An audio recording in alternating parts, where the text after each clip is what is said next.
The Chicago Bulls, big blowout of the Brooklyn Nets. That was awesome. First game back. Then, one game is impressive. I agree.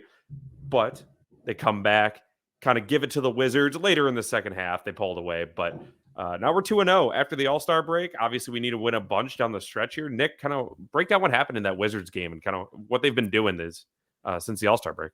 Yeah, man. So the big three looked great. I mean, listen, I think we can, Tony. I think we can be a top 10 team in the Eastern Conference. With our big three looking like that, and then shutting teams down. Like I saw Casey Johnson, shout out him. He tweeted that the Bulls have the number one defense since January 1st, so since the new year. And that's like a 24 game span or something. So a good sample size. So we got a great defense, apparently. The Wizards also just played so bad, and the Brooklyn Nets had like a historically terrible game. But we're looking at the bright side. I think we got the 10 seed in the bag, Tony. Nothing could go wrong at all, I'm sure. 10 seed got it in the bag. You can sign, seal it, deliver it. Mhm. But Tony, a specific gentleman by the name of Patrick Beverley, you want to speak to him a little bit? Yeah, so here's the Patrick Beverley praise portion. Obviously, we introduced him last week and we said maybe a tad in jest that he would bring a lot to this team and he could help them make a run. However, 2-0 since we brought him in, both the first game convincingly, the second game less convincingly, but he didn't contribute a ton of points. The first game, he had 8. This game against the Wizards, 0. Okay. Yep. Stats are stats. I understand. But he had 5 rebounds in both games. And he has a combined plus minus of plus 33. He had plus 24 against the Nets. That was a big part of that, I will say, but still plus 9 against the Wizards. He has that winning mentality, that hustle factor, just kind of like what Alex Caruso brings to the table, which, I think we've seen, outside teams could be like, oh, Alex Caruso he only had X amount of Yeah. points, he only had this, and that. It's all the stuff that doesn't show up on the stat sheet. It's Right. there. It's intangible, I guess it would be. It's not tangible, it's intangible. And it kind of gives me a little too much hope, I'd say. Yeah. Yeah.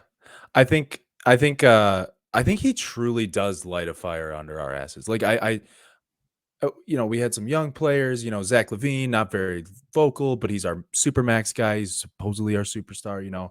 Um, but I think having like a real vocal leader has kind of reeled us in a bit. Like you don't see Zach making these like insanely dumb passes anymore. We only had 8 turnovers. I think like a lot of that has to do with Patrick Beverley. Like, and it just he I mean, if we have a lot of turnovers, he'll just leave. I think he'll just leave the court and be like screw that, like straight up. So I think they're kind of doing it for him. And hey, I'll take it. I'll take anything we can get. Even he's not going to fill out the stat sheet, but we've seen with Caruso, like teams want him. Steve Kerr wanted him. Like there's a market for these guys out there. It's just the intangible kings.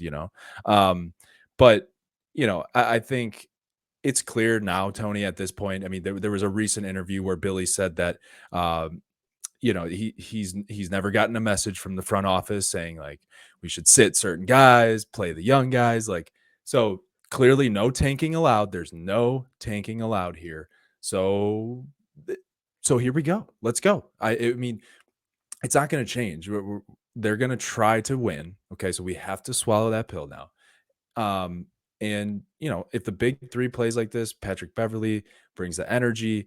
Alex Caruso, obviously, I mean, we don't want to just compare him to Beverley. He still brings a lot to the table himself. So I think, listen, like I said, I think we can really lock down that 10 seed. There's can't. Yeah, I completely agree. I think it's trending in the right direction. We're only a half game behind the Wizards for the 10 spots. So it was a big game against the Wizards. I know it it is funny looking at the standings. We're, I think, 16 games back at the 1 seed. The Wizards are 15 and a half games back now, which is kind of, again, we're playing for the 10 seed. But Hey, you get in and you never know what can happen. Obviously, we saw it with Patrick Beverley against the when he was on the Timberwolves. They didn't do anything. Don't get me wrong. Once they made it past the play-in game, but that was a big moment. And even if it's just one of those moments for the Bulls, we, we are desperate. We're yes, desperate for anything. It's too yes, late to tank. It truly is. If we were going to tank, we had to be like the Rockets and the Spurs. I mean, I know like the Pelicans and these other teams that were 14, 15, the Grizzlies. They got that second pick for Ja a couple years ago. I know it can be done based, with the percentages and how everything has changed to try to stop tanking, but it's too late. So they're going to be like the Cleveland, what used to be formerly the Indians, now the Guardians. But in what movie was that I'm blanking on with Charlie Sheen?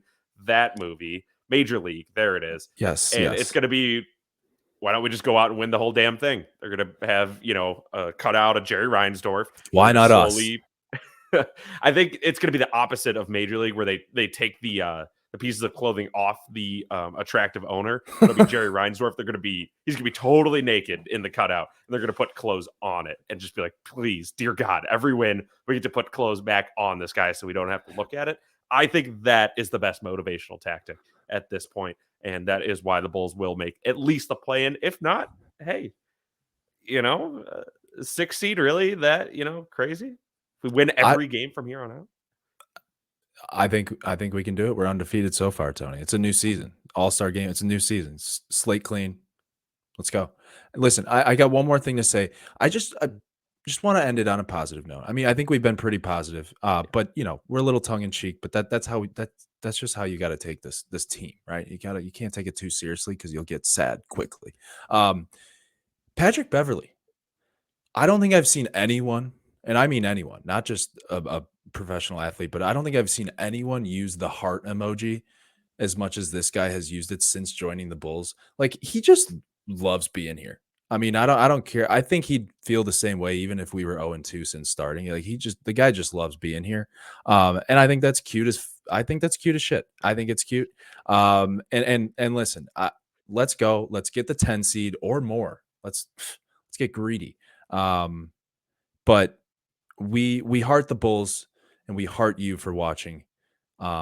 It's up and up. Yes, we do in fact heart the Bulls. Nick was right on that. I'm excited. Why not? I think we can do it. There's no reason we can't, besides all the obvious ones. So thanks for tuning in to Just Another Year Bulls, everyone. Like, comment, subscribe, follow us on Twitter.